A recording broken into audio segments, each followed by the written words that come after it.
L'actualité économique à présent avec la 19e réunion de l'Afritac, le Centre régional d'assistance technique du FMI pour l'Afrique.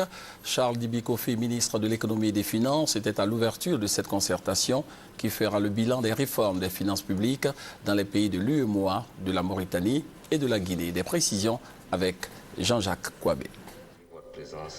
Ouvrant la série des interventions, le ministre de l'Économie et des Finances, Charles Kofi Dibi, a noté les défis majeurs auxquels la zone UEMOA est confrontée au moment où se tiennent les assises de la 19e session du comité d'orientation d'Afritac, entendez, Centre régional d'assistance technique du FMI pour l'Afrique de l'Ouest. Au niveau des chocs exogènes, le ministre a rappelé l'impact de la crise de l'euro et la forte volatilité des prix du pétrole brut et ses produits dérivés qui accroissent les difficultés des économies sous-régionales dans un contexte de cherté de la vie.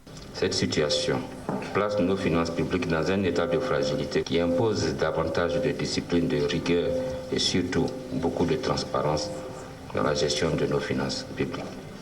À cet égard, la qualité de la dépense à travers la maîtrise de la dépense et l'optimisation du potentiel fiscal constituent des enjeux importants qui justifient dans une large mesure les besoins de coopération entre États et également à travers l'assistance technique de nos partenaires.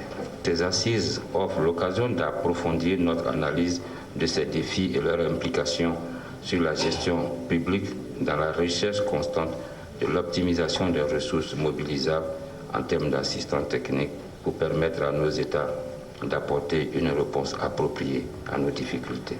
Le représentant du ministre des Finances du Niger, président en exercice du comité d'orientation de l'Afritac de l'Ouest, a relevé les axes majeurs de ces assises. Il s'agira, entre autres, pour les participants, de passer en revue le programme annuel de l'Afritac de l'Ouest, approuvé en mars 2011 à Bamako.